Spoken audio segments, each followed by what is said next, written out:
Hola, ¿cómo están ustedes? Bienvenidos a esta nueva entrevista de FNM. Quiero empezar presentando a nuestro invitado de hoy, Jorge Quiroz.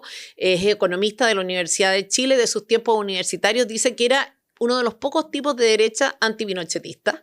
Jorge Quiroz es doctor en economía por Duke y por la Universidad de Duke, y actualmente socio principal y fundador de Quiroz y Asociados, una empresa destinada a la consultoría en materia de economía y finanzas. Personalmente lo conocí a propósito de sus columnas, las columnas que me dan la impresión que tienen una frecuencia mensual, ¿no es cierto?, en el Mercurio. Me llamó la atención la lucidez de este señor, la profundidad de su análisis, a veces su sentido del humor. Así que muchas gracias, Jorge, por aceptar esta entrevista y bienvenido a FNM. Gracias, Tere, y gracias por la invitación y encantado de estar acá. Jorge, para empezar quiero comentar contigo algo medio anecdótico, pintoresco, si se quiere, pero que fue una noticia recientemente, y es que el presidente comentara en su cuenta de Twitter, o sea, de Chile para el mundo, una entrevista tuya de agosto de 2024 en un tono algo burlón. Para quienes no leyeron esa entrevista, se trata de una entrevista que Jorge dio en el Mercurio, y que rescataba una cuña que pusieron en el titular. Decía, para alcanzar el cálculo del PIB del gobierno, decía el titular, se necesitaría un milagro económico y no hay milagros en la economía. Lo cierto es que la semana antepasada fue ya, ¿no es cierto? Después de que el Banco Central publicara un crecimiento de 2,6%, el presidente publicó, junto con una foto de la entrevista, un comentario. ¿Qué será de don Jorge Quiroz? Después vino tu respuesta. Efectivamente, la verdad es que tengo que agradecerle al presidente porque nunca había tenido tanto marketing. La verdad es que el presidente lamentablemente no leyó toda la columna, porque en la columna yo no cuestionaba el 2,6. Lo que yo dije es que para lograr el 2,6, situados en la cifra en que estábamos, que era 1,9 de crecimiento a junio del 24, necesitábamos crecer 3,3. Y yo veía imposible crecer más de 3 de modo sostenido. Y lo que ocurrió es que cuando terminamos el año con los IMASEC, que son cifras aproximadas al crecimiento, y efectivamente estábamos en 2,5, y cuando vino las cuentas nacionales, que son las que aparecen en marzo, la revisión, y se van a seguir revisando, siempre se revisan, se confirma que no crecimos más de 3.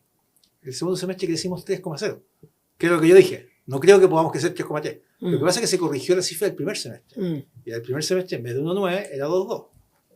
Y eso te da el 5,6. Claro, claro, 3 más 2,2. Ahora, pero más allá de eso, Jorge, o más allá de lo pintoresco que es, ¿no es cierto?, esta cosa así de estar jugando como al leru, yo dije, no sé, en su momento, no sé si recuerdas que se refirió a Covarrubias como un columnista menor. ¿Qué opinas tú del fondo, digamos? ¿Es real o es artificial este 2,6%? ¿Cuál sería el crecimiento económico si uno pudiera como restar o considerar o incorporar, o si está incorporado, por ejemplo, esta cosa de sacarle plata al Fondo de Estabilización, sacarle plata a la Corfo? O sea, no sé, ¿cómo? A ver, los crecimientos económicos, los crecimientos son de verdad. O sea, el 2,6 es un crecimiento de verdad, el PIB creció 2,6. ¿Ya? Y yo en ningún caso nunca cuestiono ni cuestionaría el Banco Central en esa materia. La pregunta es si en base a qué se logra crecer. O sea, recordemos que el año 2021, ¿sí?, Chile creció 11%, pero en base a una expansión fiscal insostenible. Entonces, ¿era para celebrar el 11? No era para celebrar. Era una recuperación del 2020, pero era en base a una demanda agregada que no se podía sostener. Entonces, lo que tú tienes normalmente es que tienes que mirar si ese crecimiento en base a qué está. ¿Y en base a qué es el crecimiento que tuvimos el año 2024 tiene un componente de déficit público enorme. El gobierno decía que iba a tener 1,9% de déficit sobre PIB de producto y se quedó con un 2,9, casi 3. Tuvo casi un punto entero menos de recaudación, que es plata que pensaba recaudar y quedó en la economía. Si hubiese hecho, dentro de mi proyección, cuando yo estaba en julio, conocí los datos a junio, yo tenía los datos de recaudación y de gasto y por tanto de déficit. Y cuando tú tienes un punto más de déficit, eso es demanda agregada, sea que sea por más gasto, que no fue el caso, pero por menos recaudación, que sí fue el caso. Y ese déficit no es sostenible. Entonces, cuando tú le restas ese efecto de demanda agregada, sigue siendo cierto que es muy difícil crecer arriba del 3. De hecho, no crecimos arriba del 3, y si tú le haces ese ajuste necesario, porque o si no es que sea en base a gasto público y a deuda, demanda agregada, efectivamente no vale, o sea, si costó 3.000 millones de dólares más de deuda, que el presidente se parecía contento ese día por el 2,6 en vez del 2,2 que yo creo que habría sido, no vale la pena.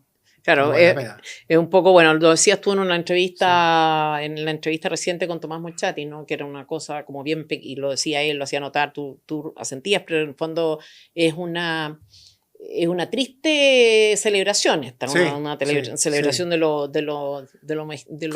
lo mínimo. Claro, digamos, es como que nosotros hemos celebrado el crecimiento, porque en pandemia cayó la economía violentamente, ¿te recuerdas? Y después con las políticas del IFE y los retiros, en fin, creció, claro, el 11% que estoy refiriendo. Y la verdad es que esa situación, ¿qué quieres que te diga? No era sostenible. No, obvio. En esa entrevista, Jorge, tú también dices que no hay milagro en economía. Bueno, supongo, obviamente te refiere a que en el fondo lo que pasa en el plano económico tiene una causa, ¿no es cierto? No es obra, sino algo inexplicable. Pero imponderables hay, imprevistos hay, eventos que son, ¿no es cierto?, que son imposibles de prever, pero que obviamente a posteriori se pueden explicar. No podía haber habido un milagro, no digo que haya ocurrido, digo que sí podría haber ocurrido, si hay algún milagro que pudiera revertir también nuestra situación actual como país, o sea, si hay algo externo relativamente posible que pudiera cambiar el escenario actual. A ver, es una pregunta interesante porque si bien en economía no hay milagros, siempre se habla de milagros económicos. Sí. ¿Eh? Y ahí se ocupa la frase milagro económico, el milagro alemán de la posguerra. Chile también tuvo un milagro económico. Y por milagro económico se entiende normalmente un proceso de crecimiento muy acelerado que a todo el mundo lo toma por sorpresa, porque está fuera de las predicciones, y después uno tiene que mirar hacia atrás y entender por qué ocurrió. A mí me encanta el ejemplo de Chile en los 90.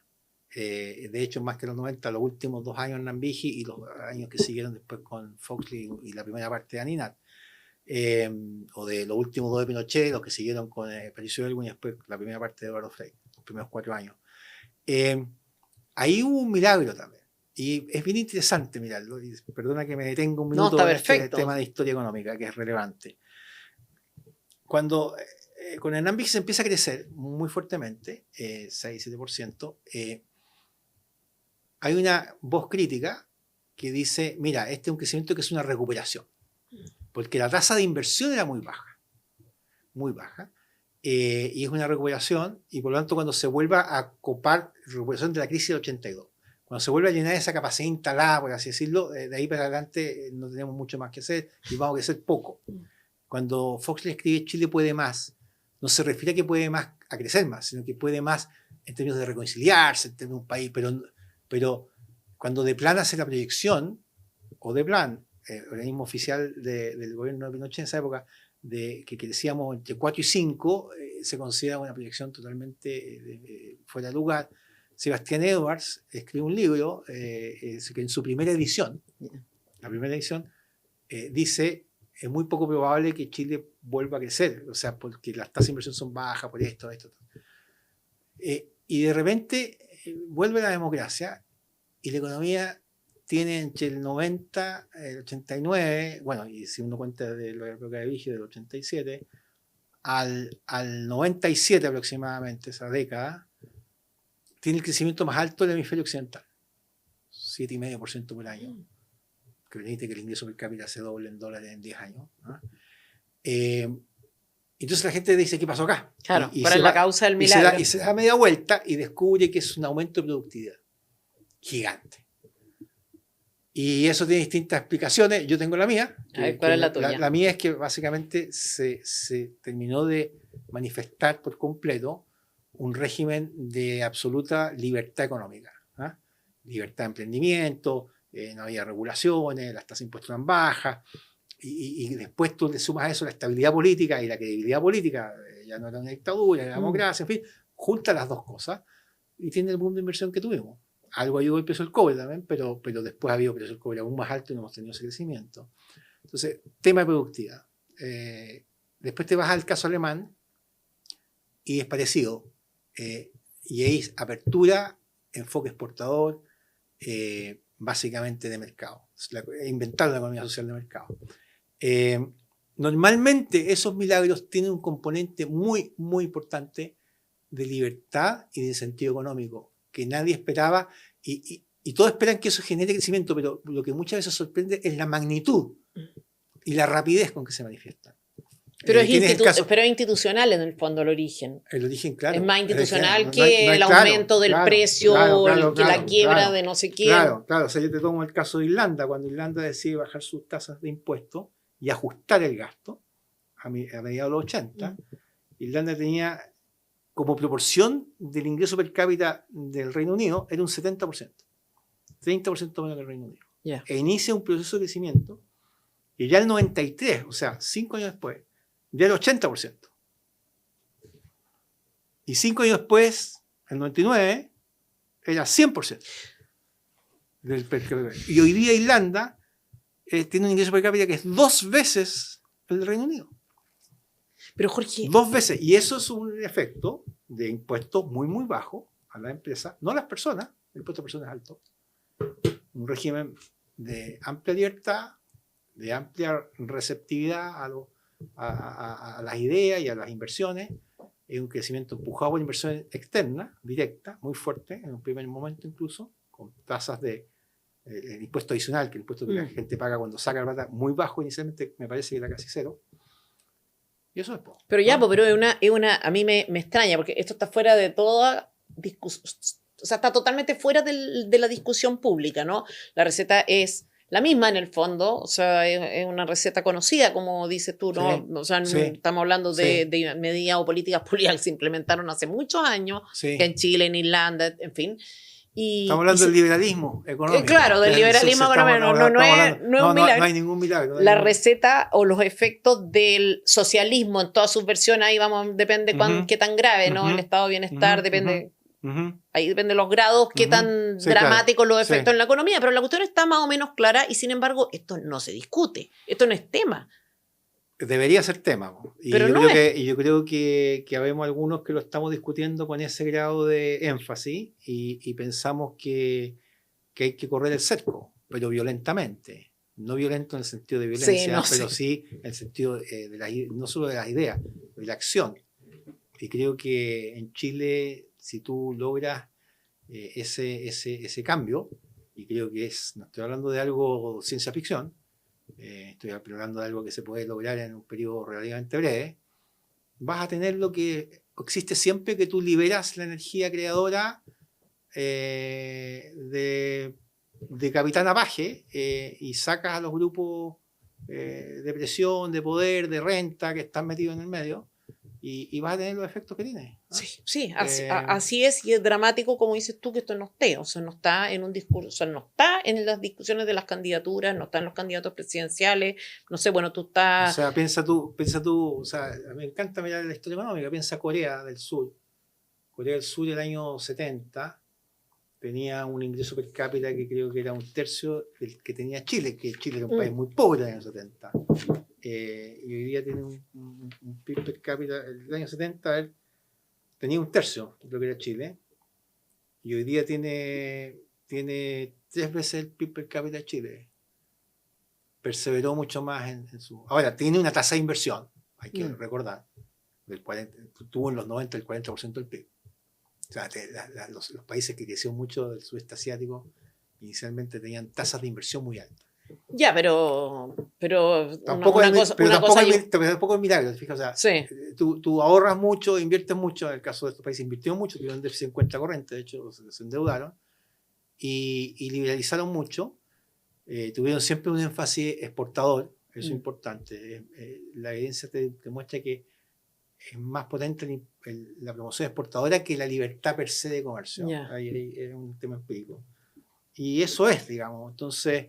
y es renunciar a la idea de que tú puedes descubrir en la Corfo, en algún grupo de pensamiento, los grandes cambios. O sea, a mí me extraña de repente, yo he visto algunas exposiciones, colegas muy reputados, digamos, pero que están diciendo, necesitamos esta infraestructura, Sí, es probable que la necesitemos, pero lo más, los motores de la economía, hay gente que habla de buscar los motores. A ver, perdón, si nadie sabe, cuando tú liberalizaste la economía en los 70, nadie sabía cuál iba a ser el motor. Claro, Nadie sabía, nadie pensó que en Chile íbamos a tener la segunda industria más grande de salmón cultivado del mundo. ¿no le falta un poco Y esa es la confianza que hay que tener en que tú empujas la libertad económica profundamente y tienes que para eso romper barreras, romper restricciones y esa cultura es la que te lleva al final adelante y bajo impuestos y vas a tener inversión en Chile, en fin, y contrarrestar otras distorsiones que tenemos. Podemos hablar de eso también. Sí, vamos a hablar. A ver, en esa misma entrevista quiero retomar en todo caso este tema porque efectivamente, el factor humano al final, sí, es como se incentiva la conducta o tales o cuales conductas y tú dices, bueno, la libertad, lógico, pero parece ser algo tan, como dices tú, antiguo, tan sabido, tan demostrado y sin embargo, en esa misma entrevista, Jorge, agosto de 2024, tú haces notar que el problema no empieza con Marcel, ¿no? El problema, que acá hay una cuestión de arrastre, dices que hemos crecido, voy a citar un poco, que hemos crecido entre un 1,8 y un 2% en los últimos 10 años, o sea, no los últimos 2, que tenemos temas de burocracia, de permisos que han llevado a la inversión estancada, altos impuestos corporativos, que la educación y el capital humano está bajo, que la inversión pública ha caído en los últimos 10 años, que se gasta plata en programas públicos y algunos programas deficientes y claramente deficientes, o sea, demostradamente ineficientes, que estamos gastando 1.700 millones en subsidiar el transporte público. En fin, o sea, tú abordas el tema de una manera sólida, das todo tipo de datos, antecedentes. Si uno toma en consideración todo esto, y es cierto lo que tú dices en relación a que el problema no empieza con Marcel, ¿qué opinas de la gestión económica de los dos gobiernos de derecha que había en las últimas 2 décadas? Después vamos a ir a Marcel. Esa es una buena pregunta. Déjame partir con... Tengo unos números que traje, aunque no venía preparado. Voy a partir con Piñera 1. Ya, vamos a partir con Piñera 1. Ya. Yo creo que Piñera 1 es un gobierno que en términos de desempeño económico marca una tremenda diferencia. Tremenda diferencia. O sea, el promedio de crecimiento en Piñera 1 es 5,4% anual, que es el número más grande de los últimos 25 años. No se ha vuelto a repetir un gobierno... y venía saliendo de 4 años de Bachelet 1 de 3,5, de otros 4 años de Lago de 4,8, o sea recién se iguala con Frey, ¿te fijas? O sea, hay que irse, y después de eso no se ha igualado con nadie. Recibe Piñera y la administración Piñera una situación fiscal muy, muy compleja. El antecesor de Felipe Larraín había reportado un déficit estructural, que es una forma que tienen los economistas, tenemos de medir, de 1,2 puntos del PIB. Y estaba tan fuera de rango de la realidad que el ministro Larraín de la época llama a una comisión que preside Vittorio Colbo y determina que era 3,0 puntos del PIB, no 1,2. O sea, más del doble. Y devuelve, la administración Piñera devuelve el país con equilibrio primario. Equilibrio primario significa que los ingresos están encuadrados con los gastos, excepto el gasto de intereses de la deuda. Y con un crecimiento que no se ha vuelto a repetir. Y en ese sentido, ese performance yo creo que no puede ser visto en ningún caso como algo... ese milagro tuvo que ver con algo institucional o con algún factor externo del pobre. Yo creo que hubo 2 elementos. Tuvo efectos adversos, o sea, tuvo que partir con el 8º terremoto más fuerte de la historia de la humanidad. Y hay gente que sabe poca economía y dice, no, es que el terremoto ayudó porque entonces se expandió el gasto público, subió la mano. El que conteste eso es una prueba, yo lo repruebo. El terremoto destruye capital. Destruye stock de capital, destruyó puertos, destruyó edificios, entonces hubo que reconstruir. Y el PIB tú lo calculas en base al retorno del capital que tiene del pasado, es una parte importante del PIB. Por lo tanto, hubo una situación muy compleja y veníamos saliendo de la crisis subprime. Entonces, con un crecimiento muy lento de Estados Unidos, tuvimos una recuperación del precio del cobre, sí, pero también el periodo Bachelet hubo precio muy buen cobre, que se había interrumpido por la crisis subprime, rebota, sigue. Tuvo que ver, yo creo, con una gestión muy enfocada, por ejemplo, el equilibrio fiscal, muy la gestión de tipo el presidente Piñera o el ministro Larraín. Tuvo que ver con una sensación también del sector privado de que por lo menos la ola de regulaciones y de por lo menos se detenía. Ese es otro tema importante. Y tuvo que ver con mucha expectativa que empiezan a reflejarse un año antes de la elección. La bolsa empieza a subir muy fuertemente. Y yo creo que esas expectativas hacia el final se vieron un poco frustradas, no porque el performance haya sido malo, el desempeño fue muy bueno, sino porque con todo ese desempeño positivo en gestión, no hubo un cambio en la dirección. O sea, la economía a lo mejor se contuvo, no seguimos proliferando las regulaciones, o se ordenaron las cosas. Hubo, de hecho, un reglamento para el tema del tema indígena que se trató de arreglar. Después vino el gobierno de Bachelet y lo votó al terror azul. Pero no hubo una reversión. Y de hecho pasó algo que creo que, visto ahora con el diario del lunes, fue un error, que fue romper el ancla tributaria. El 17% de impuesto corporativo que llevaba desde la época de Ricardo Lagos, que no lo tocó Bachelet, no lo tocó Lagos, lo subió Piñera. Y eso genera en la izquierda la sensación de decir, oye, se puede. A ver, o sea, un gobierno de derecha sube el impuesto corporativo, y aquí he tenido mis expertos de izquierda todo el tiempo diciéndome que no se puede porque la inversión es la cuestión, echémosla para adelante. Y la reforma tributaria de Bachelet es uno de los elementos que tú dices que eso como que legitimó, validó, yo creo que hacer un cambio. Romper el ancla tributaria fue muy complejo. ¿Era evitable eso? A ver, el impuesto se subió transitoriamente, el 17 al 20, por efecto del terremoto. Sí. Y estaba el compromiso de bajarlo. Y yo creo que primó el tratar de lograr el equilibrio fiscal primario. Y entonces, si tú hubiese bajado del 2017, había cerrado con un déficit primario. Y entonces creo que primó eso.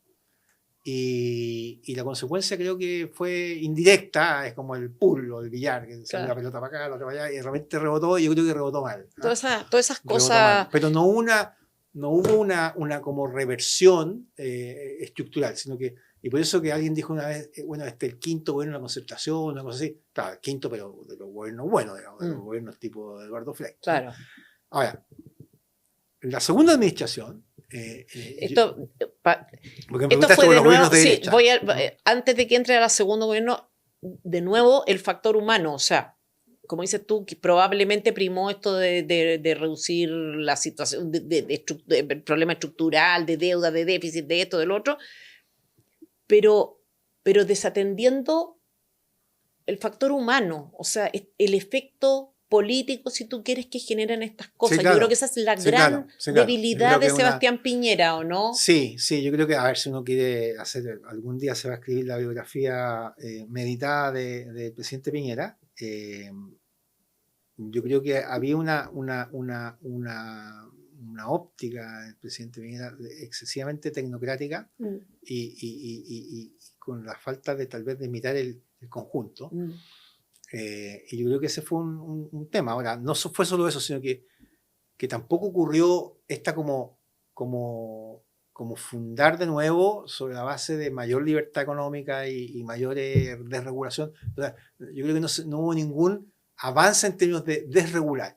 Tal vez se contuvo una ola que venía, pero después de eso bajan los diques, entra Bachelet 2 y pasó lo que pasó, que siguió, y ahí suben los impuestos corporativos enormemente. Nos transformamos en el país con más impuestos corporativos, con menor competitividad corporativa de la OCDE, el número 35, 38, una cosa así. Sigue la ola totalmente regulatoria desbocada, se interviene el tema de educación, en fin. Reforma tributaria con foto de la derecha. Con la foto de la derecha, ahí eso es para comentar también. Sí. Pero volviendo a los gobiernos de derecha, cuando viene el segundo gobierno Piñera, ahí yo tengo críticas mucho más profundas.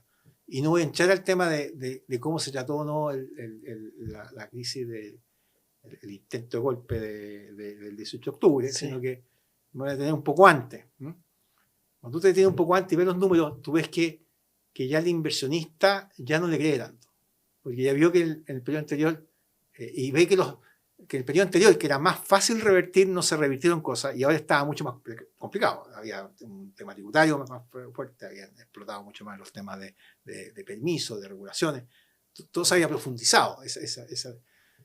Entonces, yo creo que hay menos expectativa y hay un subida de inversión y después un aplanamiento. Los meses antes de los 6, 7, 8 meses antes del estallido, la economía está prácticamente plana.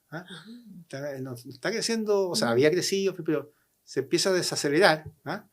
Empieza a haber el síntoma típico de falta de demanda agregada, o sea, una tasa de interés muy cercana a cero, una economía un poquito desacelerándose, con yo creo que mucho shock de expectativa, de que la alegría ya viene, no sé qué, no la alegría viene, los tiempos mejoran, en fin.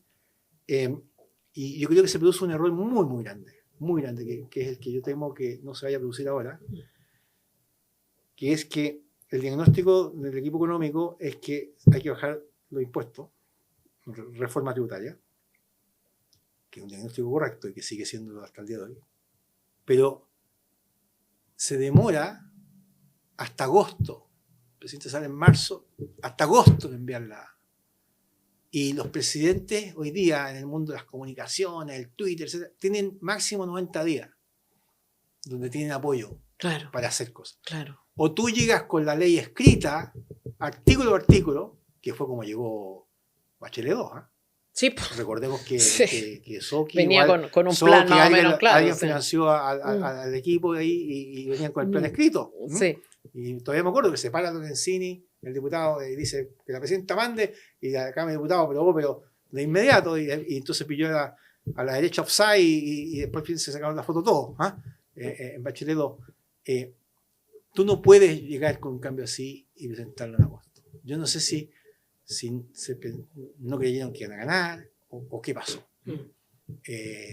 Se confió mucho, que había mucha confianza en el sector privado y por lo tanto íbamos a tener de nuevo un boom de inversión privada como el que hubo en Piñera 1, que no ocurrió, no en esa magnitud por lo menos. Entonces yo tengo ahí una visión muy crítica, concentrándome en la primera parte, sin entrar a discutir interesante, porque todos hacemos una crítica siempre del 18, del 2019, ahí, pero claro. Otra cosa es con guitarra. Claro. No, por el diario del lunes no. Pero el periodo previo, que es el que yo creo que se puede jugar, porque después sencillamente el gobierno trata de administrar un país sin poderlo gobernar plenamente, viene todo la profundización de la cadencia en que estamos hasta el día de hoy, me parece. Pero ese periodo previo es el que yo vengo insistiendo hace mucho rato, no puede volver a ocurrir. No puede volver a ocurrir con las actuales candidaturas. Bueno, no puede volver. Yo te cuento que estábamos comentando, se lo comentábamos fuera de cámara, pero voy a insistir ahora, digamos, que lo que uno lee del plan de acción inmediata, que además el titular a mí me parecía perfecto, era plan de acción inmediata de Evelyn Matei, y dije que bueno que tenga idea, o sea, venga con esta disposición de plan de acción inmediata, porque como dices tú, son pocos meses, y tú dices 90 días, ni siquiera años, sino que 90 días en realidad en que todavía eres popular y la retroexcavadora en el buen sentido de la palabra también, ¿no? Una revolución un poco. Plan de acción de inmediato no tiene nada. Yo no lo analicé en profundidad, no analicé todos los temas, pero en algunos eran muy deficientes. Ahora, Jorge, si tú fueras ministro de Hacienda, ¿qué harías? ¿Crees que haya algo que ese ministerio debiera haber hecho? O sea, podría haber hecho, me refiero a algo que no dependa de la autoridad política, digo, porque finalmente el ministro de Hacienda tampoco se manda solo, ¿no? Sí, no, yo creo que, a ver, yo creo que para la magnitud de cosas que hay por delante, a mí me gusta ser optimista, yo creo que Chile tiene chance de recuperar la senda de crecimiento y convertirse en el país más desarrollado de América después de Estados Unidos y Canadá. Eso es lo que creo yo. Y acercarse mucho a los países más ricos, de todas maneras. Volver a cumplir la meta. Si es que hay alguien que. Claro, pero tú requieres que el líder político lo asuma. No existe que el ministro de Hacienda solo va... ¿En qué se basa tu optimismo? A cambiar. En que se puede. ¿Dónde? se puede. Hay muchas cosas que se pueden, pero... No, se puede, mira, sacar al país adelante requiere, se lo he dicho, yo estoy ayudándole a Rodolfo Carter. Y yo siempre me gusta usar la analogía de la mesa con las 4 patas. Aquí se necesitan 4 patas. La recuperación de verdad y profunda de la seguridad. Y por lo tanto, el enfrentamiento al crimen organizado con todas las herramientas que permite la autoridad, la ley y los distintos estados de excepción que tiene el país. Lo cual pasa por el coraje del presidente o la presidenta personal. 1. No veo que sea imposible. ¿Sí? Coraje. La historia de repente hay que tener coraje. ¿Ah? Si no tienes coraje, hay cosas que no se pueden lograr. No, ¿Ah? sí, pero tú me estás diciendo que hay cosas que se pueden conceptualmente hablando, porque obviamente no requieren milagros, requieren que pasen cosas que podrían teóricamente pasar. Sí. El punto es o sea, si estuviéramos invadidos por los marcianos y tuviéramos tecnología superior, te diría, no podemos. No, lo único que queda es claro, pero no estamos invadidos por los marcianos. No. Y Chile ha sido distinto en la historia. Sí. A mí, pero falta ese alguien. Chile ha sido distinto. Chile, lo que pasa es que lamentablemente hay libros que ya no se encuentran ni se venden. Yo haría obligatoria la lectura de la fisonomía histórica de Chile de Jaime Izaguirre. O sea, ahí te das cuenta de lo que fue Chile del siglo XIX y lo que después volvió a ser. Chile tiene una vocación. ¿Carter podría ser ese alguien? Yo creo que sí. Vamos en la primera pata de la mesa. Por eso que sí, yo creo que esa primera pata de todas maneras, porque no digo que los otros no puedan, ¿eh? Pero por lo menos me parece a mí que en su trayectoria personal ha demostrado tener el coraje para, a riesgo de su propia integridad y de su familia, enfrentarse directamente a los narcotraficantes de la comuna. ¿Eh? Y además viene una realidad que es la comuna de la Florida, que es Chile, digamos, en términos de per cápita, y sabemos ¿Crees que el coraje se puede medir en una campaña? Digo, porque tú estás justamente poniendo un ejemplo que no es de campaña. O sea, tú dices, él, por ejemplo, se metió en esto de meterle retroexcavadora a casas narco. Eso ya no es lo que está diciendo alguien, es lo que alguien está haciendo. Y te encuentro toda la razón. Así es. ¿Crees que ese coraje tendría que manifestarse en una campaña en general, digo, para los candidatos? Tendrían que atreverse también desde ya a decir cosas que no sean vamos a salir a echar, ¿cómo se llama? A meter balas, sino que estoy hablando de decir cosas en serio, digamos. Sí, yo creo que se puede traslucir en la campaña y ahí yo, de nuevo repito, no digo que los demás candidatos no vayan a hacerlo, sencillamente me he acercado y a un acercamiento mutuo porque creo que lo ha mostrado. O sea, hoy día tú entras a YouTube, a TikTok y te encuentras con 1000 personas que dicen lo mismo y claro. hay gente que practica polígonos de tiro claro. yo le digo chorito TikTok, ¿no? Claro, o sea, otra cosa, yo te digo, cuando yo veo el coraje y lo admiro en ese sentido y a mucha gente, hay otras personas que tienen coraje en otras circunstancias, cuando uno se hace la pregunta de verdad aquí, manito del corazón, yo no sé si yo con mi familia habría hecho eso. Entonces digo, aquí hay coraje. Totalmente de acuerdo. Esa es como la primera pata. La segunda pata de la mesa es una desregulación mayúscula. Y la desregulación mayúscula, una forma de no hacerla, porque en Chile somos muy buenos para decir, vamos a hacer esto, inventamos cómo no hacerlo. Ya. Yo te decía al tiro cómo no hacerla. Ya. Vamos a reformar el Estado. Esa es una forma de no hacerla. Porque que te pones a reformar el Estado se te pasan los 90 días y cuando ya termina de reformar el Estado ya la ley es leche a muerte. Tú, la única manera de hacer esto es primero ser casi discrecional en la eliminación de permisos. Y te vas a equivocar. Va a haber permiso que después algo va a pasar y dices, uy, no debimos. No importa. Pero hoy día estás escogiendo entre dos males. Entre dejar un permiso que fue súper bien concebido para esto, pero que se demora 10 años, o eliminar el permiso y correr el riesgo, que hoy día creo que se puede correr más porque los castigos que hay a los ejecutivos penales por falta al tema del medio ambiente son los más grandes del mundo. Sí. Entonces hoy día es una situación distinta. O sea, cuando antes había un permiso especial que lo tenía que dar Serena Gemín, que todavía lo pide, para el modo de producción minera, imagínate. Hay que ir a pedir a un funcionario, o decir, producir cobre de esta manera, ¿le parece? Ese es el permiso que hay hoy día. ¿Ah?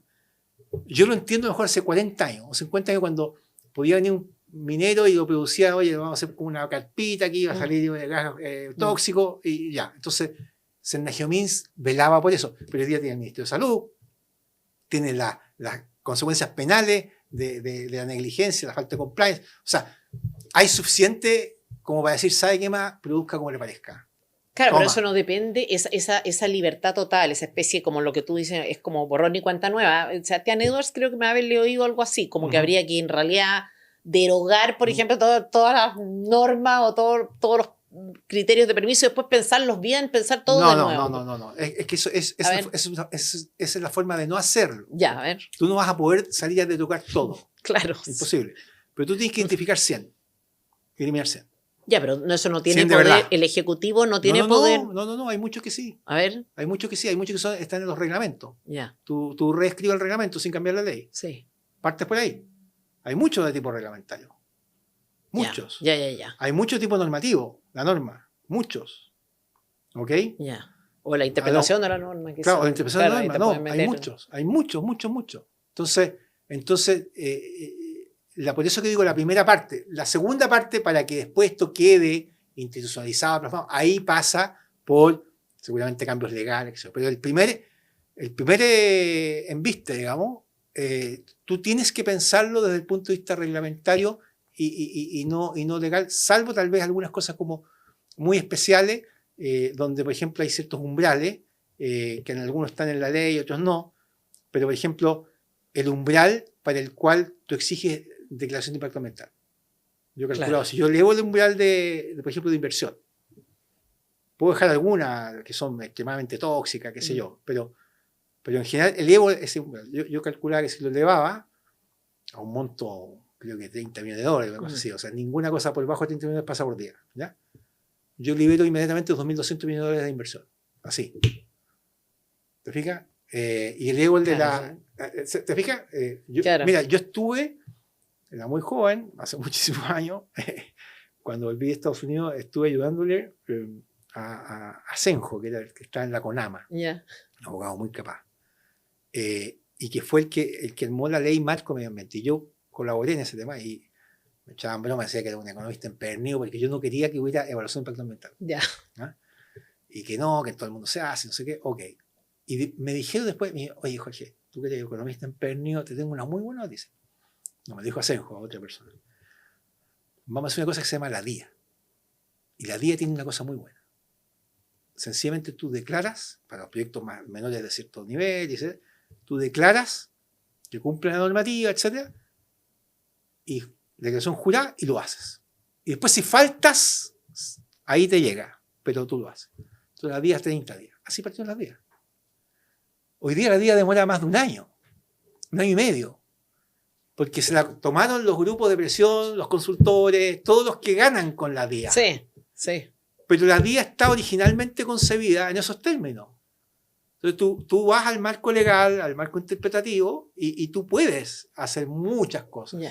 Ya. Muchas que no cosas. implica el Congreso, que también es otro problema de los candidatos, que proponen cosas que en el fondo no dependen de ellos o pretenden llegar a instalar una agenda legislativa que ahí puede, como dices tú, o sea, pasan y pasan meses. Pero esa es la segunda pata. Ya. Primera pata, seguridad. Segunda pata, regulación. ¿Sí? Tercera pata, impuesto. Esa sí requiere ley. ¿Sí? Y es una baja significativa de impuestos. Yo creo que como meta es volver al 17% en 4 años.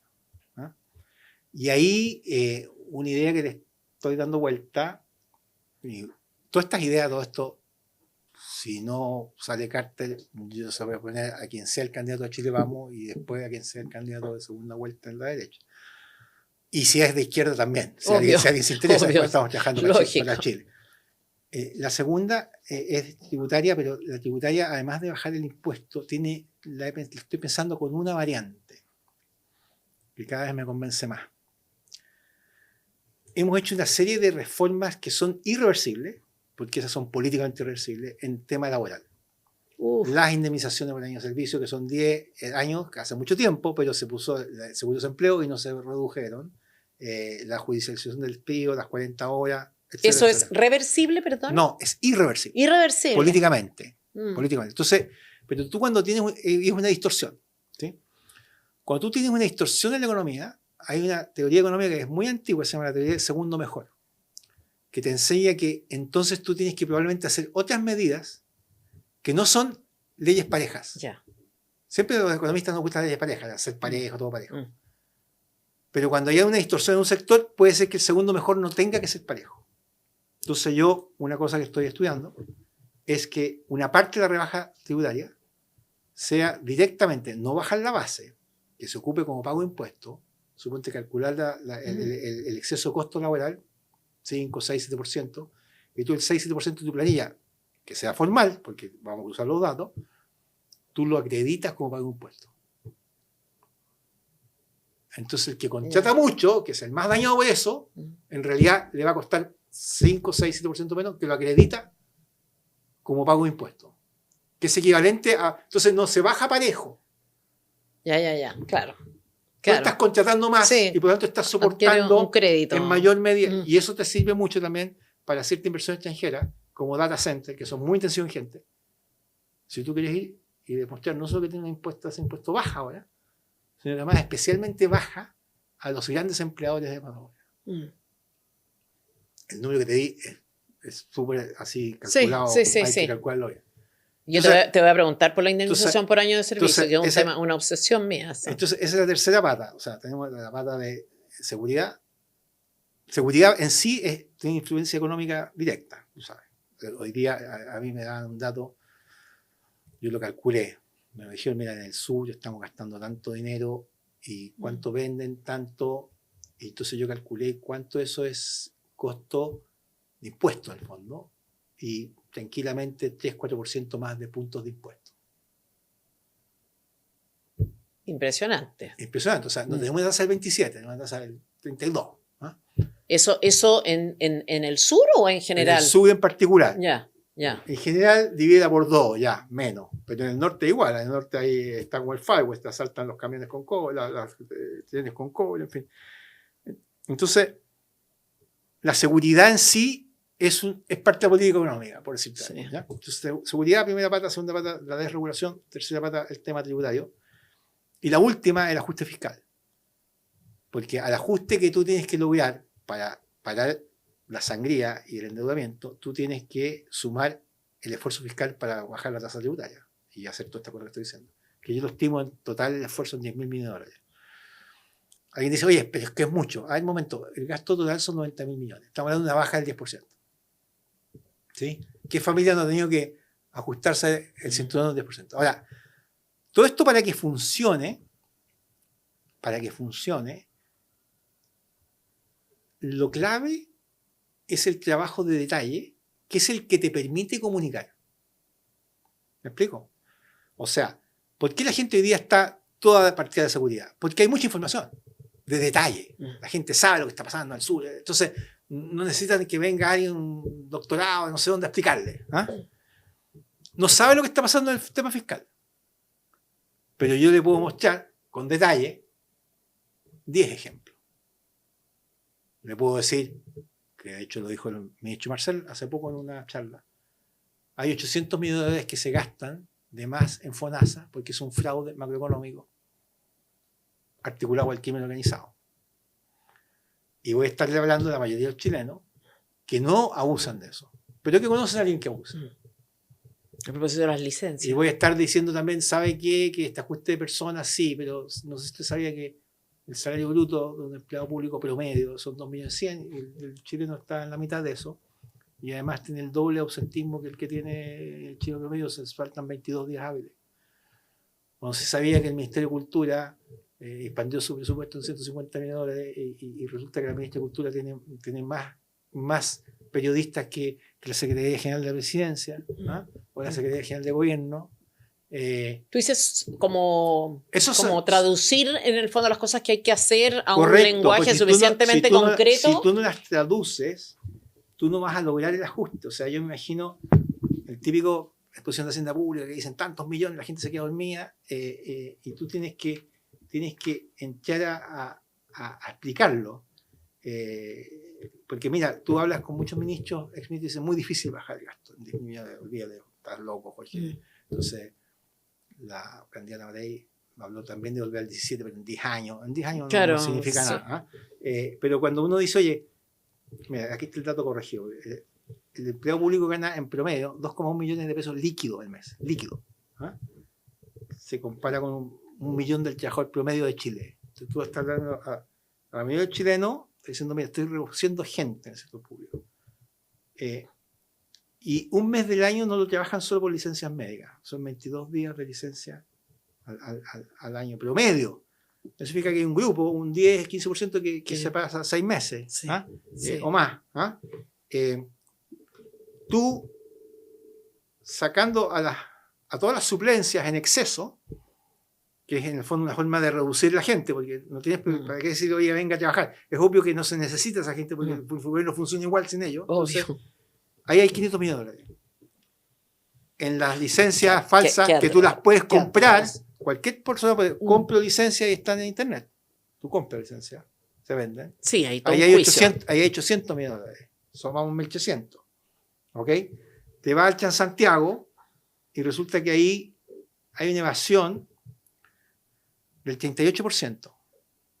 Hay un paper que salió hace poco de Transport Reviews, un paper en una revista internacional académica de la Universidad de Australia, que el año 2018, el paper es de 2018, cuando la evasión era 28%, hoy día es 38%, señalaban en un dato al pie, lo puedo mostrar, dice, este país tiene la tasa de evasión del transporte público más alta del mundo. Qué atroz, ya.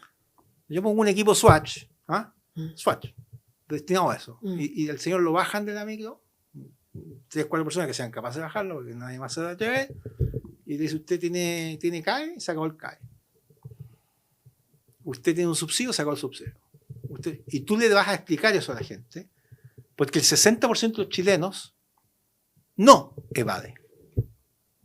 Claro. No evade. Claro. Por eso te digo que hay esperanza, porque si evadía el 80 estamos fritos. No, absolutamente. O sea, si uno tuviera que, claro, si uno pensara en lo que hay que hacer conforme al, como dices tú, el 60-62% de chilenos, yo estaría optimista también. La mayoría, el problema es el personaje que haga todas estas cosas que tú dices que hay que hacer. La mayoría de los chilenos no abusa de las licencias médicas. La mayoría de los chilenos no evade. La mayoría de los chilenos no tiene nada que ver con lo que está haciendo el Ministerio de Cultura, que gasta 450 millones de dólares, que es el que más ha aumentado su dotación desde marzo del 2022. Sí, es impresionante. Ha contratado 623 personas nuevas. Tiene más, es el ministerio con más periodistas del Estado de Chile. 161 periodistas. ¿Eso en el Ministerio de Cultura? Sí, señor. 161 periodistas. Tiene más asesores comunicacionales que el propio presidente. Es el cuarto ministerio con mayor ausentismo laboral. 25 días hábiles al año. Trabajan 10 meses al año. Entonces yo explico todo eso por cadena nacional. Claro. No es que yo voy a hacer 1800, pero que lo explique el Sería ministro. En vez de hablar del déficit y que la deuda. No, yo explico eso y digo que ese día en la tarde se está mandando un proyecto al Congreso en que ese ministerio se vive por 4 en gasto. Y ahí va a ser un proyecto porque hay una ley orgánica, hay una distribución. Claro, o sea, le quitan legitimidad social y entonces, en el fondo a las demandas minuto, de estas personas. Exactamente, en ese minuto te aseguro que hay una encuesta el otro día que muestra que el 70% está de acuerdo. Obvio. Y a ver si los parlamentarios me votan en contra. Pero para eso hay que hacer esta pega. Hay que hacer esa pega y hay que hacer otra pega, que claro, estar dispuesto. Y a propósito de ministro y ahí están las 4 patas. Seguridad, desregulación, baja de impuestos, ajuste fiscal. Esas son. Acuérdate, yo me acuerdo, bueno, después, pero ponte tú, José Antonio Kast, que había hablado de cerrar el Ministerio de la Mujer, ya que era una norma un poco más audaz, si uno quiere, ¿no? Escandalera en la segunda vuelta presidencial, la primera la había ganado, no sé qué, nos retractamos inmediatamente. Entonces tú ves un poco este tipo de cosas cuando son ideas, digamos, que son perfectamente justificables y razonables. Tú empiezas, nosotros hemos hecho acá el trabajo, por ejemplo, de ver los ministerios y tú ves la cantidad de gasto en la mayor parte del gasto se va en, no sé, en funcionarios, de repente unos números, ya el Ministerio de Cultura es genial, porque ya es como uno que ni siquiera debería existir, ¿no es cierto?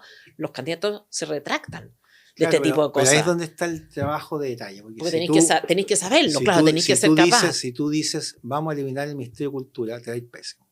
Claro, Porque la gente dice, oye, la cultura es súper importante, como un gobierno inculto. claro, Tú no dices eso, no lo elimines, pero di todos estos excesos de gasto claro. y con eso basta, ahí te va a salvar 200 millones de dólares. Ahora, no es fácil juntar 10.000, ¿eh? Te he hablado de 800 por un lado, te he hablado de 500, por eso son 23, te he hablado de 350 de evasión, pero no se puede reducir todo, ponte que sea la mitad, ahí hay 200 más, son 1.500, te he hablado de esto, que pueden ser 200 más. Vamos Pero una y después los disposición. programas. Mira, un gran esfuerzo de detalle te lleva a 2.000, 2.500, pero después hay que hacer trabajos mucho más serios, que son los que hay que enfrentar. No es llegar y bajar esto. Y en particular hay dos gastos muy grandes que crecen sin límite, que es salud y educación. Si tú dejases esos crecimientos constantes y el ajuste lo hicieras en los demás sectores, tendrían que bajar el 40%. Entonces, tú no resuelves esto sin entrar a salud y educación. ¿Ah? Por lo tanto... Ahora, el gasto de salud, hay un porcentaje enorme a propósito de las licencias. Bueno, ahí tienes. Claro, o sea, de los 2.000 millones de dólares, FONASA se gasta 2.000 millones de dólares en licencia y 800 son exceso de licencia. Y está calculado súper fácil. Tú calculas licencia por beneficiario, ¿sí? De las ISAPRE, que tienen los contralores médicos, y sacas la misma tasa en las FONASA, que tiene el COMPIN y los sucesos, y llega a la conclusión que al COMPIN y los sucesos se le pasan 800 millones de dólares que a la ISAPRE no se le pasan. Se estaba tramitando, creo que está por promulgarse una ley a propósito de las licencias médicas, pero abordaba el tema, claro, porque uno en el caso de la gente que compra una licencia médica directamente falsa y otra esta especie de laxitud que hay en el ambiente, y esta ley no aborda, no establece ninguna sanción, por ejemplo, para el usuario, para el que usa mal. Es verdad que hay un tema práctico también de cómo perseguir esto. Es mucho más fácil agarrar, ¿no es cierto?, a los médicos, las instituciones, lo que sea, cuando tú estás tratando de frenar las licencias, que perseguir persona por persona, que eventualmente... Pero hay una mentalidad también detrás de eso. Hay una falta de responsabilidad. Yo digo muchas veces al médico y te dicen, ¿querés que te dé licencia? Sí, como de algo que tengo en realidad. No es que me esté vendiendo una licencia, sino que, bueno, claro, te guinzaste, ¿querés que te dé? Como hay problemas en la ley también. Sí. Por ejemplo, los 3 primeros días de licencia te los pagas tú mismo. Sí. ¿Sí?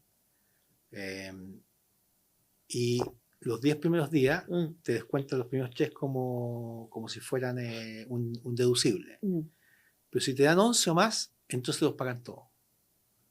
Entonces el promedio de licencia siempre en el 15 días. es 11. 11 días. Ya, pero te fijas ahí. Justo. Casual. Sorprendente. ¿Ah?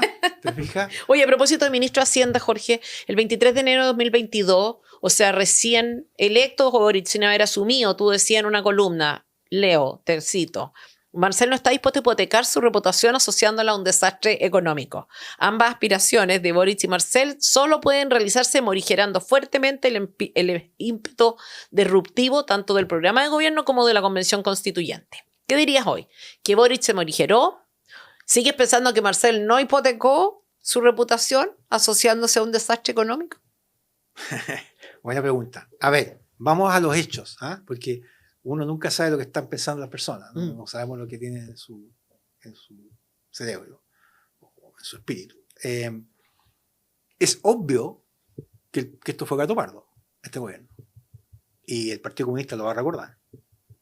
Y si el gobierno de derecha, si es que es de derecha, en los próximos 4 años falla, no te quepa duda que el que venga de izquierda, que va a ser una variante del Partido Comunista, Frente Amplio, etcétera, va a decir, es que no nos dejaron gobernar. Claro.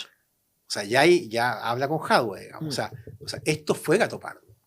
Piensa tú que la reforma previsional, que yo fui crítico, pero no por las razones que la derecha normalmente es crítica. La derecha es crítica y rasga vestidura porque el sistema de reparto. Eso es falso. Ya, a ver. En el esquema que se hizo en la reforma previsional, entre 70 y 80% de los beneficios más inmediatos, que hay en los próximos 10, 15, 20 años, están financiados con gasto público. Que era como la derecha decía que había que hacerlo. Entre 70 y 80. Nunca va a haber tanta administración de fondos por parte de la AFP como la que se prevé, si es que esta cosa se aplica y sigue aplicándose en el futuro. Es una reforma que la ministra bailaba cumbia celebrando, no sé qué bailó, porque cumbia parece, ¿no? Mientras José Piñera decía que era un respaldo enorme al sistema de... Sí. Las soluciones fueron de mercado, o sea, los problemas de competencia se resolvieron con licitación. Eso es gatopardismo, o sea, es más que gatopardismo, es un perfeccionamiento, a mi juicio no lo había hecho por otros motivos, no por los que la mayoría de la derecha dijo que no le gustaba, o la gente que dice que no le gusta y que es de derecha dice que por otros motivos bien importantes, pero en términos de sistema, esto es gatopardo puro, o sea, es más que gatopardo, o sea, no hubo cambio. Recordemos que en el programa de gobierno había creación de empresas regionales constructoras. Estaba el programa. Había creación de ferretería, la empresa nacional de creo que era de una fundición de cobre.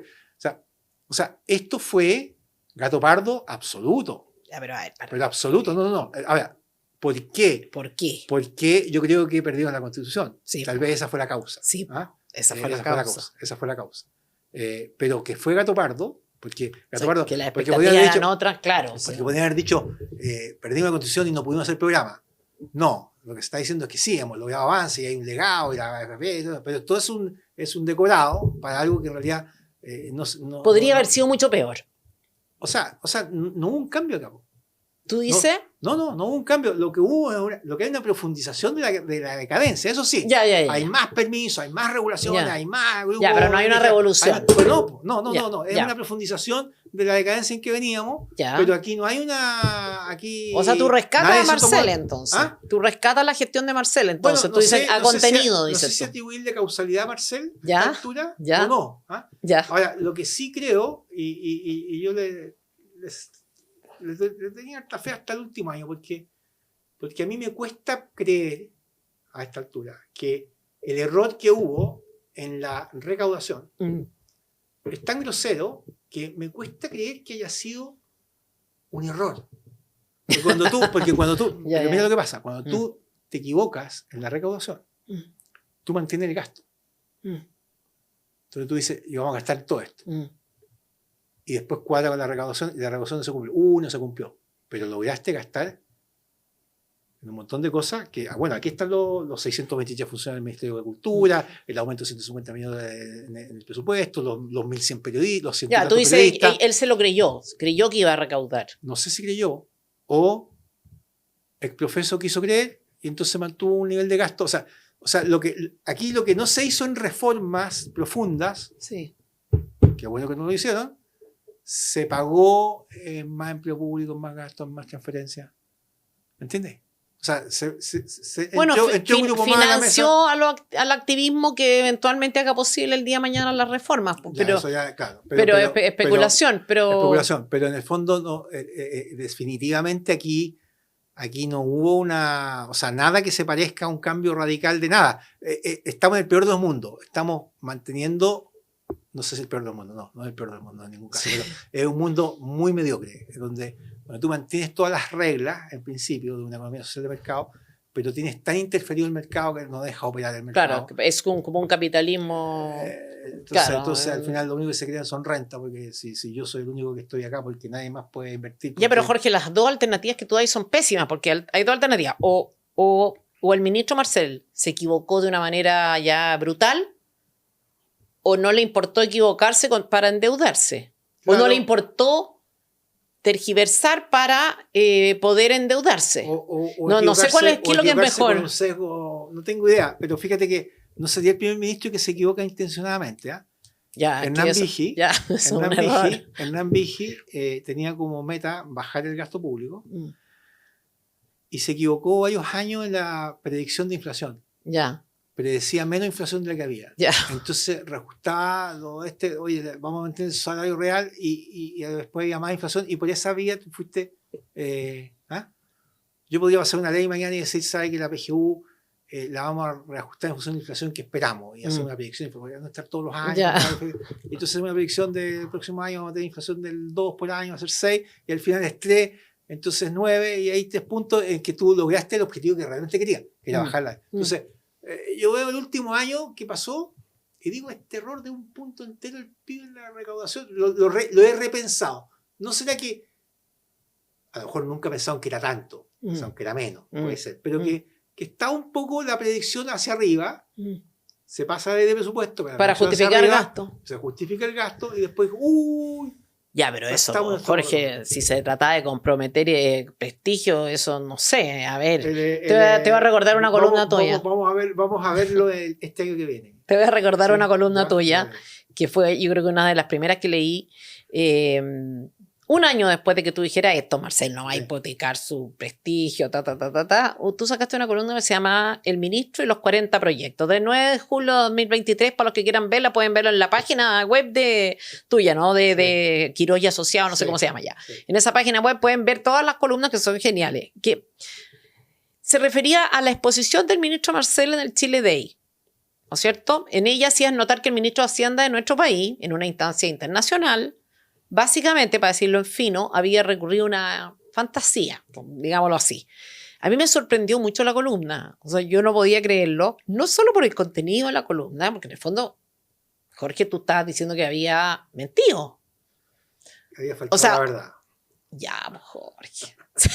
O sea, tú no eres político. Mi abogado faltó la verdad. Mi abogado siempre ha dicho, nunca diga que alguien miente, siempre diga que faltó la verdad. Es salvaje, pero en este país hace una diferencia enorme porque nadie se siente ofendido si te dicen faltó la verdad. Bueno, faltó la verdad de una manera que era imposible pensarlo de otra manera.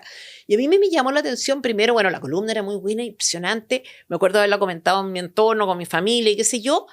Pero lo que más me llamó la atención es que eso se quedara reducido al ámbito de una columna, que no fuera recogido por la prensa, porque era una cosa, desde mi punto de vista, completamente escandalosa. O sea, era el ministro de Hacienda, instancia internacional, diciendo que estaba todo fantástico y que estaban en marcha una cantidad de cosas que no estaban en marcha, algunas se habían hasta descartado, recuerdo.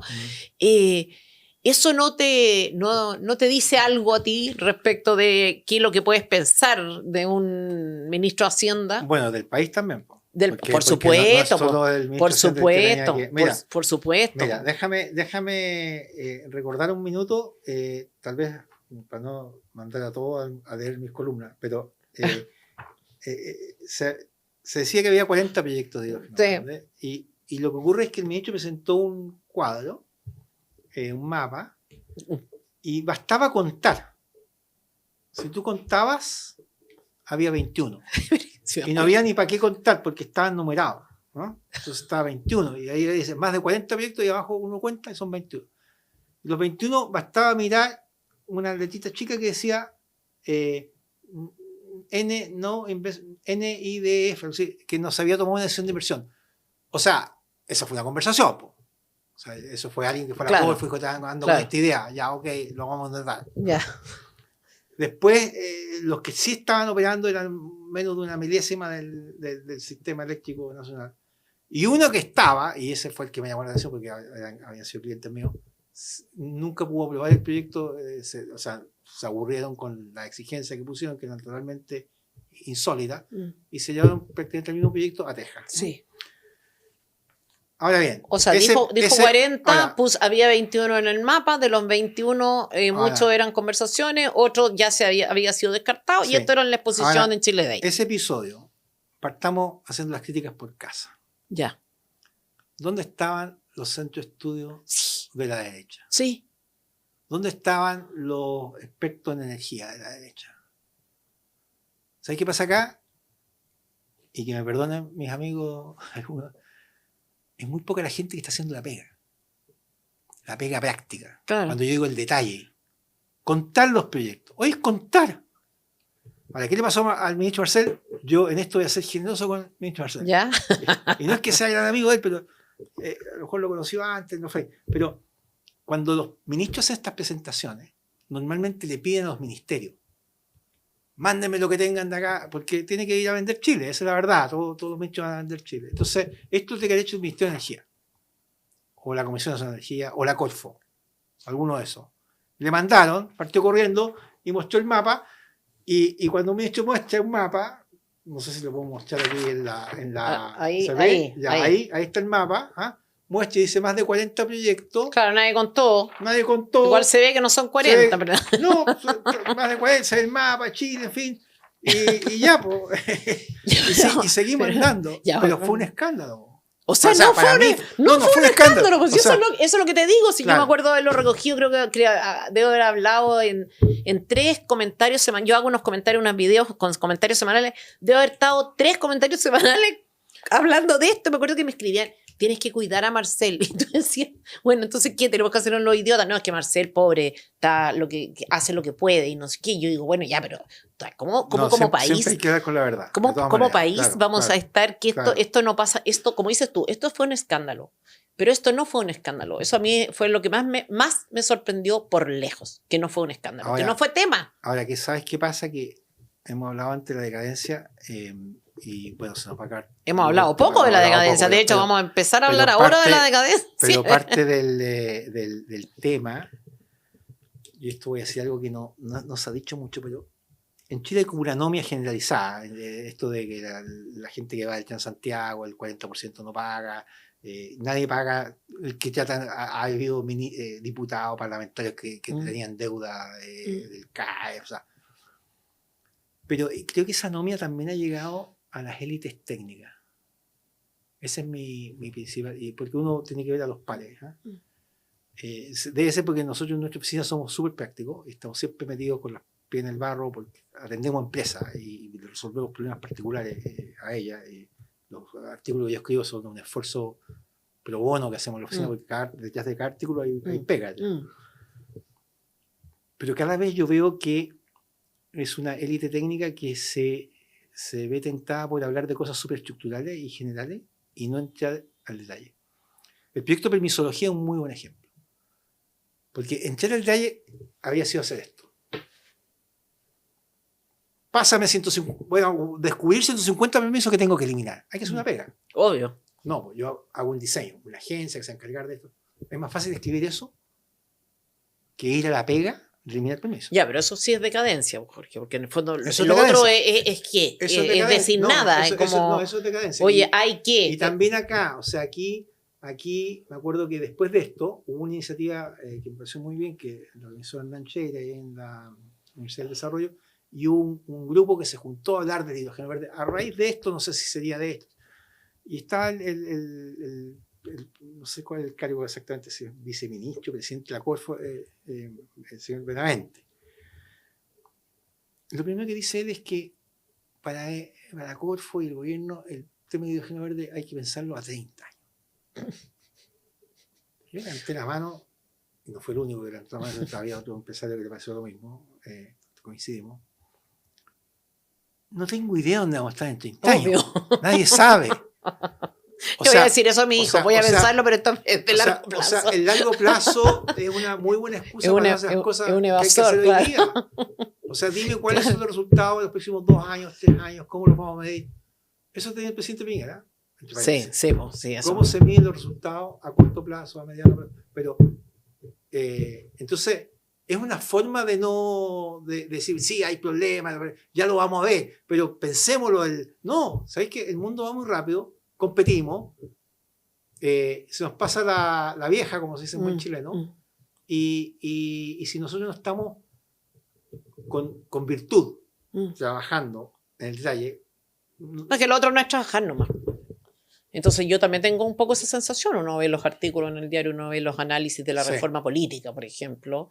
Me estoy saliendo del tema, pero cuando tú ves las opiniones sobre la reforma política, no pasan de ser opiniones respecto de que es importante resolver un problema que se llama fragmentación, respecto de la cual nadie sabe nada. Nadie ha revisado cuáles han sido realmente los acuerdos o no acuerdos a los que se ha llegado, qué efecto en verdad ha tenido el discolaje en la toma o no toma de decisiones, en qué consiste la reforma política. Entonces ya uno, y de repente, claro, da la sensación de voz que clama en el desierto, porque en el fondo se instalan estas especies como de clichés, estas generalidades, digamos, y de ahí no hay cómo combatir. Incluso respecto a la reforma política, oye, hay muchas otras reformas políticas para resolver el problema de la fragmentación, no solamente, y es discutible que haya realmente un problema de fragmentación o que nuestros principales problemas vengan de ahí, porque ha habido muchos acuerdos muy malos acuerdos. Sí. Ha sido problema de acuerdo más que de desacuerdo. Claro, yo me acuerdo, hablando de acuerdo, uno se acuerda de algunos acuerdos. Me acuerdo del de educación en época Bachelet. Desastroso. Bachelet 2 fue, ¿sí? En la Revolución Pingüina, ¿no? Sí. Sí. ¿O no? Ya se me perdió. Sí, Ya. sí. ¿Ya? Ahí, no, fue Bachelet 1. Se me perdió. Se me estoy No confundiendo. importa. Pero, Bachelet 2 fue el no, la desastre. Revolución Pingüina fue Bachelet 1. Ah, eso, pero ya. Y un acuerdo de educación. Ya. En la época en que todavía no había fragmentación. Mm. Y aparecen, tomamos la mano, desde Carlos Larraín y Hernán Larraín hasta Escalona. Acuerdo de educación, y cada uno se dio en sus puntos, qué sé yo. Se hace la nueva ley de educación. Lo único que ocurrió en educación desde entonces es que el gasto público se multiplicó en un 60-70% en educación. Y todos los resultados peores están igual de malos que antes. Punto. Y había gran acuerdo, dos bloques, o sea, no había fragmentación, no hay nada que echarle la culpa a nada. Reforma pensiones, ley Karim, ley 40 horas, la ley Lafkenche, sí. La esta, la otra, o sea, podemos... Sí, lo que pasa es que en esas tú puedes, te aseguro que va a haber alguien en la mesa que respecto a cada una de las que nombraste va a diferir. Pero en la que te acabo de decir, son 2 más 2, 4. Ya no, O no sea, hay dos lecturas. Gastaste el 50% más 60, 70, en fin, está medido. Y las pruebas internacionales están todas peor. Punto. O sea, la productividad del gasto fue 0. Y se hizo en periodo de gran acuerdo. De hecho, estamos... Sí, vos estamos... Ahora, no soy un gran experto en el tema político en absoluto. No soy experto, no tengo competencia, pero es una... Claro, uno viendo de fuera dice, bueno, esta gente entenderá más. Yo te digo, en el lado técnico-económico, mi percepción, un poquito... A mí me encanta la economía, le tengo amor a la economía. Mi percepción es que se le ha perdido el respeto al trabajo en serio y de detalle. Y esa cuestión es bien grave cuando estamos en estas circunstancias. Porque cuando tú te llenaste de... O sea, cuando la economía era libre, como fue alguna vez, el detalle no era muy importante. Porque tenemos aranceles parejos, tasa baja, libertad de acción. Había que tener algunos instrumentos de regulación, un poquito del mercado, la uso de posición de dominio, las corrupciones, punto. Cuando tú te llenaste de regulaciones, o tú, y como tú no puedes hacer lo que dice Sebastián Edwards, que hay que partir de cero, eso es imposible, entonces tú no te queda otra que entrar al detalle. No hay otra manera. Porque nos va a eliminar todas, ¿no? De hecho, tú lo pusiste dramático. Iván Poduje me decía el otro día, los gobiernos tienen que pensar, comentábamos el plan de acción inmediata, me decía, los gobiernos tienen que contar con que tienen 40 meses de gobierno, creo que decía 40, pero en la práctica era como el último año muy perdido, tú lo pusiste mucho más complejo, 90 días, y yo estoy de acuerdo contigo, son 90 días en los cuales puedes empujar una cosa en serio. Y ojalá la primera semana. ¿Ah? Y ojalá la primera semana. Claro. De hecho, tú hablabas también del tema de los grupos de interés, de ahorrar. Son 2 medidas políticamente incorrectas y electoralmente costosas. Tú dices, claro, esto se tiene que legitimar por la vía de una presentación a la opinión pública que sea razonable. Si tú has hecho el trabajo de detalle, tú vas a poder persuadir. Si no lo has hecho, no solo no vas a tener proyecto, sino que tampoco vas a poder persuadir. Con el trabajo de detalle tú persuades, con el ejemplo. Si tú ves algunas de mis columnas, como esta de los 40 proyectos, es el ejemplo el que mueve. O sea, a mí me llegaron... Yo no estoy en las redes, entonces me llegan, es como una tertulia, me llegan los conocidos, pero movió mucho piso porque hizo la cuestión, pero elemental lo hice, fue contar y ver lo que decía la nota al pie. Claro, bueno, eso te da cuenta un poco de la actitud. Como dices tú criticas, por una parte, cómo está operando la economía, los economistas, la prensa. Porque era una columna, estaba ahí. Claro. O sea, ¿qué nivel de fiscalización? Es más, te habían hecho la pega. O sea, en el caso mío, recogí esa cuestión, la pega estaba hecha. Tú te habías dado la molestia de ver. O sea, cero... Es como lo que pasó con el tema de la pobreza, que ese fue otro artículo que hicimos nosotros. Ya, eso no me acuerdo qué. Nosotros, cuando salió el dato de pobreza oficial, 6,5%, que teníamos menos pobreza que Noruega. Ya. Mucha gente dijo, no puede ser, algo pasa, no sé qué. Pero nadie hizo la pega que hicimos nosotros en la oficina, que no nos paga nadie por eso, y no somos centro de estudio, que fue sencillamente, yo dije, esta cuestión me suena rara, no es mi expertise la pobreza, pero yo me encerré un fin de semana en mi casa y me leí toda la metodología, completa, de la CACEN, de todo. Llegué el lunes y le dije a mi gente, colega mío, socio, más jóvenes que yo, tengo una hipótesis de lo que está pasando acá. La hipótesis mía es que hay un problema con el arriendo imputado, que está subestimando la pobreza, y no me quiero entrar en el detalle porque nos tomaría 20 minutos, y que es muy evidente que puede estar pasando, pero la única manera de comprobarlo es que nosotros sacamos un programa en que leamos de nuevo la CACEN, en que hagamos el mismo programa que el gobierno no entrega, pero para reproducir los cuadros del gobierno, y encontremos si en los cálculos intermedios se confirma mi hipótesis. Cosa que hicimos, nos tomó 2 días. Completo. Y se comprobó nuestra hipótesis, y entonces corregimos los datos. Y nos dio 11%. No 6,5%. Y nos da que esta baja de pobreza que viene de antes, también las de atrás también están subestimando la pobreza real. Y lo publicamos en el Mercurio, pero además publiqué el documento técnico. Debo decir que el senador García Ruminol, presidente del Senado saliente, me llama el domingo, y es algo que me impresionó muy favorablemente de tener parlamentarios de ese nivel, y me dice: Jorge, porque nos conocíamos de antes por los temas, necesito entender esto. Y llega a mi oficina a las 8 de la mañana con un cuaderno y un lápiz, y no se para hasta que no entiende todo. ¿Por qué el cálculo da distinto? Y lo mismo hizo la senadora Rincón.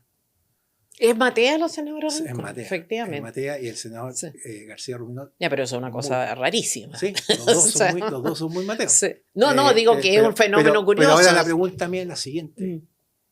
¿Y los centros de estudio de la derecha? No, si no existen, Jorge. ¿Dónde estaban? ¿Dónde estaban? Yo te puedo decir dónde estaban en la convención. Te puedo decir dónde estaban en la convención, que tú dices, a ver, si tenemos que elegir una instancia, un hito, un momento de mayor riesgo en nuestro país de los últimos 30, 40 años, o sea, ¿dónde estuvo? O sea, ¿cuál fue el momento más crítico? El 2019 y la convención, en que en verdad sí se aprobaba eso, sí, claro. O sea, claro. Chao, digamos, acabó. Sí, claro. Los partidos políticos no estuvieron. Cuando te digo no estuvieron, te estoy diciendo que yo asistía a las reuniones de la UDI, del grupo de convencionales UDI, y había una comunicación y estábamos viendo las cosas. Cuando no iba yo, iba a la Rocío Cantario, Rocío Cantario me hacía una razón. Bueno, los partidos intervinieron en 2 ocasiones. Una, para ver quién iba a ejercer de 7º vicepresidente adjunto en la convención. Que era un cargo, imagínate lo que era ser 7º vicepresidente adjunto. O sea, esto es como Boric peleando contigo en Twitter. Claro. No, peor. Claro. Digamos, esta cosa como pequeña, ¿te fijas? Claro. Entonces, como era un año, había que dividírselo. Al final se lo dividieron. Entonces, 3 meses para ti, 3 meses para mí. ¿Para qué? Para hacer una cosa así como uno dice, ¿qué relevancia tiene? Claro. Y la segunda vez fue cuando estaba en discusión el tema del Senado. Pero no la institución republicana. Claro. La discusión fue cuándo se acababa el Senado, porque acababan de elegir senadores. Partidos políticos al margen. No sé, libertad de desarrollo, no sé. Pero yo no hubo un apoyo técnico serio de parte de los institutos. En buena hora, porque yo creo que al final esto se derrotó gracias a cientos de grupos individuales. Yo formé uno con otra gente y después nos dimos cuenta, fue espontáneo, de repente miramos al lado y había cientos. Ayudaron mucho los retiros.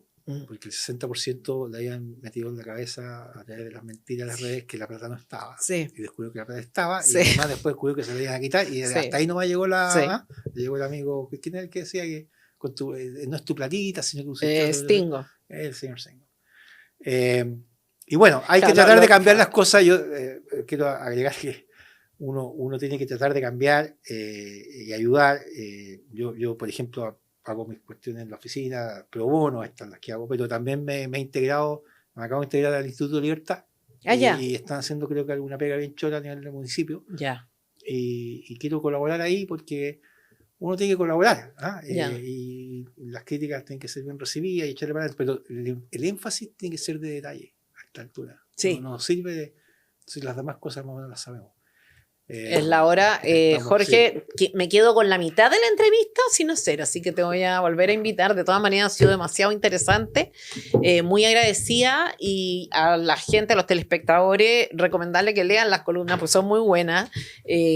Son de todo tipo, así que pueden buscarlo en quiroyasociado.cl, ¿no es cierto? Sí, así es. Muchas gracias, Jorge. Ya, pues, gracias a ti, Tere, por tu entrevista. Muy simpático.